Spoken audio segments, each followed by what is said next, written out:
अब तक आपने सुना पीले पन्नों से अध्याय 2 का 11वां भाग। आगे की कहानी के लिए अब सुनिए अध्याय 2 का 12वां भाग। आपका स्वागत है। स्कूल की परीक्षाएं शुरू होने वाली थीं। प्रिंसिपल ने लगभग 2 सप्ताह पूर्व पेपर्स जमा कर देने को कहा। मैंने मना कर दिया। प्रतिदिन की खींचातानी से तनाव तो बना ही रहता था। मैंने सोचा अब मुझे यहां रहना तो है नहीं, सो कोई ऐसा रास्ता निकले कि मात्र इसी का पुत्र अतिरिक्त लाभ नहीं ले पाए। किसी भी क्षेत्र में व्यक्ति एकमात्र नियता नहीं होता और अनेक बार अधिकारी ऐसी स्थिति पैदा कर देता है कि आप बहुत बड़ा परिवर्तन अपने स्तर से नहीं कर सकते, परंतु वैद्यकीय स्तर पर सुखमय स्थिति तो बना ही सकते हैं। प्रिंसिपल का पुत्र 2 वर्ष जब से वो स्कूल में आया था, अपनी मां के सहयोग से अतिरिक्त मेधावी बन चुका था। वो यद्यपि सामान्य से अधिक अच्छा विद्यार्थी तो था ही, उसके सहपाठी उसके अतिरिक्त मेधावी होने का कारण या तो जानते थे या उन्हें अनुमान था ही। प्रिंसिपल प्रति सुबह पेपर के लिए टोकने लगी। अब मैंने निर्णय लिया कि मुझे करना क्या है। संयोग से एक दिन प्रिंसिपल व उसका पुत्र स्कूल नहीं आए। उस दिन मैंने उस पुत्र की क्लास में मोस्ट इंपॉर्टेंट क्वेश्चंस 2-4 एक्स्ट्रा के संग बता दिए और अनुरोध किया कि ये प्रिंसिपल के पुत्र को ना बताएं। मुझे पता था कि वे सभी प्रिंसिपल के पुत्र से दूरी बनाकर रखते थे और उन्हें ये भी पता था कि उसे ये सब अंततः मिल ही जाएंगे। 1 सप्ताह पूर्व मैंने पेपर्स प्रिंसिपल को थमा दिए। एग्जाम समय पर हुए और चेकिंग के लिए मैं कॉपीज घर लेकर आया। नया माह शुरू हो चुका था और सभी का वेतन बैंक में आ चुका था, लेकिन मेरा नहीं। बैंक नगलभुर से दूर था। हम लोग एक क्लर्क को चेक व पासबुक दे देते थे। वो सबके रुपए स्कूल में ही मंगा लेता था। उस दिन जब उसे चेक व पासबुक दी तो उसने बताया कि मेरा वेतन अभी तक अकाउंट में नहीं भेजा गया है। मैंने प्रिंसिपल से बात की तो वे बोली कि आप जब रिजल्ट बनाकर दे दोगे तो ही आपका वेतन बनेगा। मैंने उन्हें सीधा सा गणित समझाया। वेतन मेरे गत माह के पढ़ाने व एग्जाम में उपस्थित रहने का है। वो निर्गत कीजिए और कॉपीज चेक करने व रिजल्ट बनाने में ये माह और लगेगा, प्लस जिस माह रिजल्ट घोषित होगा उसके 5 दिन इतना वेतन इसी माह, और नहीं तो रिजल्ट तो क्या, ये कॉपीज भी स्कूल में जमा नहीं कराई जाएंगी। मेरी बातें सुनकर प्रिंसिपल की आंखें खुली की खुली रह गईं। उसने मुझे बाहर बैठने को कहा, मगर मैंने कहा स्कूल ऑफ हो चुका है, मैं रूम पर जाकर बैंक जाऊंगा। मेरा वेतन यदि अकाउंट में नहीं हुआ तो कल आप मेरा वेट ना करें, कहकर मैं चला आया। लगभग 1 घंटा बाद मैं सरदार जी के बेटे के साथ बैंक, जो नगलभुर से 2 किलोमीटर दूर था, पहुंचा। मेरा गत माह का वेतन इस मध्य मेरे अकाउंट में आ चुका था। इतना ही आना था अभी।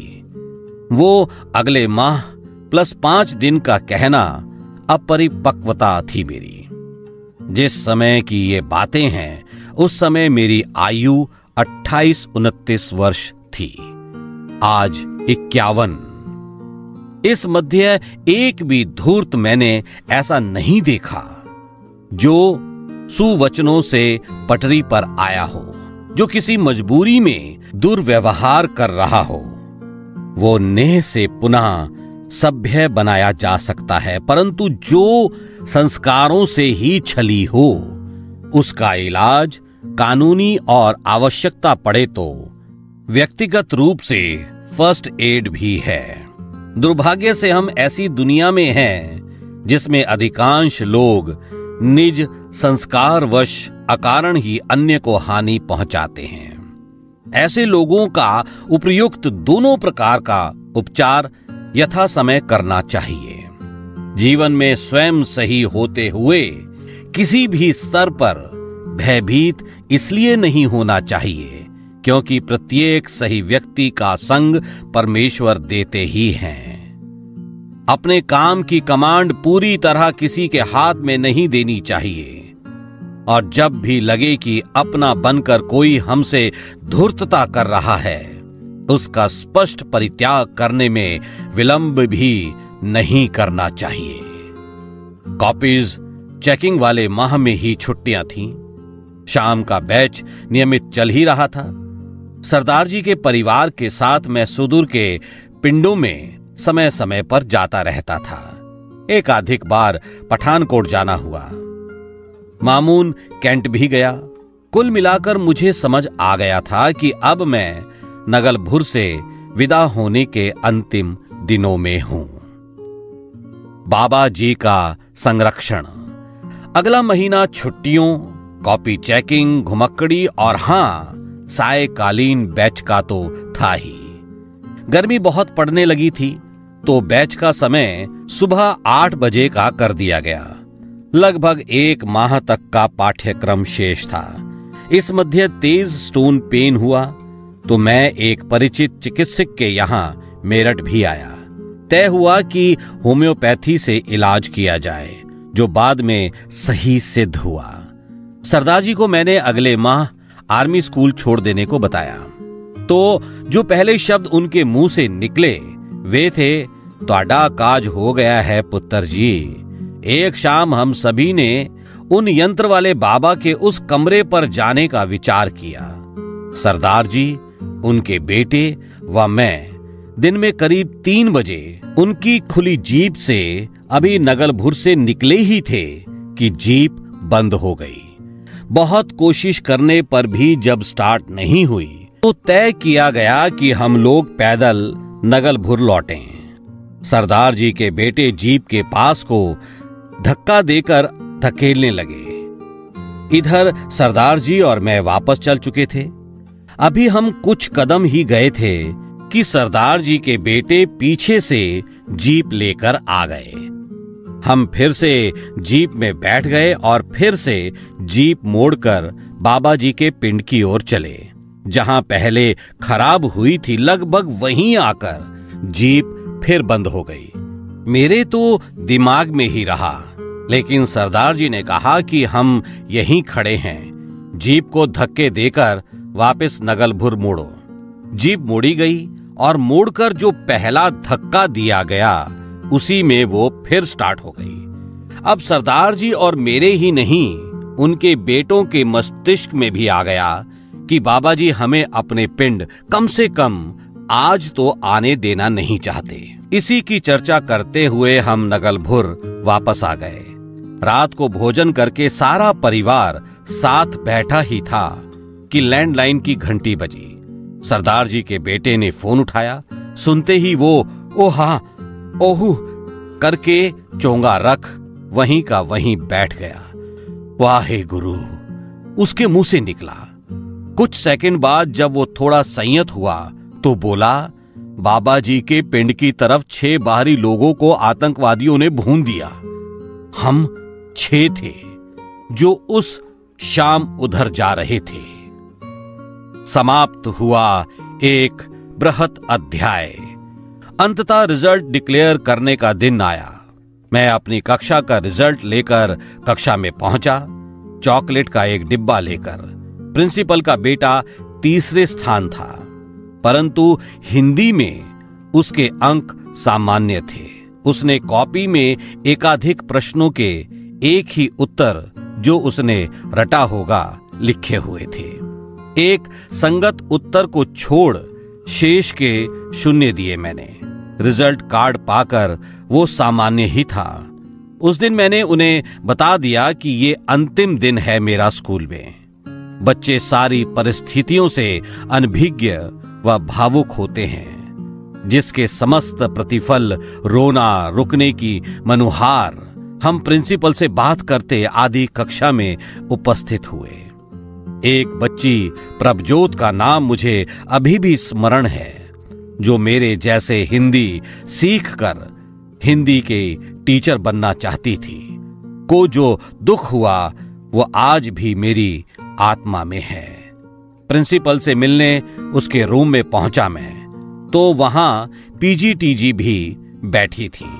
मुझे मूलतः अपने गत एक माह के वेतन व इस माह के 5 दिनों के एक्स्ट्रा वेतन का पुनर्स्मरण उन्हें कराना था। मैंने देखा मेरा रिजाइन करने का लेटर भी प्रिंसिपल के सामने था। प्रिंसिपल पीजीटी की ओर इशारा करके बोली, मैडम को भी आपके जाने का दुख है। भी से उनका आशय स्वयं से था या किससे, क्या कहें। मैंने उनके भावुक संवाद से नितांत असंपृक्त उत्तर दिया। मेरी लास्ट मंथ व 5 एक्स्ट्रा डेज की पे कब तक अकाउंट में पहुंचेगी। प्रिंसिपल के बजाय पीजीटीजी बोली, आप जाओ मत, चाहो तो एक सीनियर क्लास ले लिया करना। मुझ में इतनी बुद्धि तो नहीं थी, परंतु उस समय सटीक उत्तर मेरे मुंह से निकल रहे थे। आप ही टीजीटी बन ऐसा क्यों नहीं करती। इसके बाद मैं खड़ा हुआ, प्रिंसिपल के पैर छुए और स्कूल से निकल लिया। दुनिया ऐसे ही कोरी भावुकता के लोगों से भरी है, जिनका सच्चे जीवन से कोई संबंध नहीं। वो भावना जो क्रियान्वित हो व्यर्थ है और अनेक बार धोखा भी। मैं टीचिंग में क्यों गया था? गया वो भी पिछली बार तो घर से इतनी दूर हिमाचल प्रदेश के एक आर्मी स्कूल में। ना जाता तो क्या ना होता, और कौन कौन कभी ना ही मिलते। क्या देख ही ना पाता, क्या समझ और क्या प्राप्त ना कर पाता। ये प्रश्न पिछले 22-23 वर्षों में कभी इतने सघन होकर उपस्थित नहीं हुए। उस आर्मी स्कूल की सबसे बड़ी उपलब्धि थी तो वो लेडी, उस लेडी बाबा जी से मिलना व वो यंत्र पाना। शेष में श्रेष्ठ ये कि मुझे ये विश्वास हुआ कि टीचिंग के लिए मैं उपयुक्त हूं। इतना सब मेरे आगे के जीवन में बहुत उपयोगी सिद्ध हुआ। नगलभुर रहते हुए एक डिक्शनरी, एक प्लेट, एक गिलास व पठानकोट से एक कैमरा मैंने खरीदा था। बाबा जी के यंत्र की भांति ये सब आज तक मेरे पास हैं। व्यास का वो पुल देख पाना कम महत्वपूर्ण नहीं था। जो वहां हुआ वो सब श्रोताओं के समक्ष प्राकृत रूप में रखने का प्रयास किया, जिसे आप सभी का उत्साहपूर्ण प्रोत्साहन मिला। तो संस्मरण बढ़े सो इन्हें लिख पाने का प्रथम श्रेय तो आप सभी को है।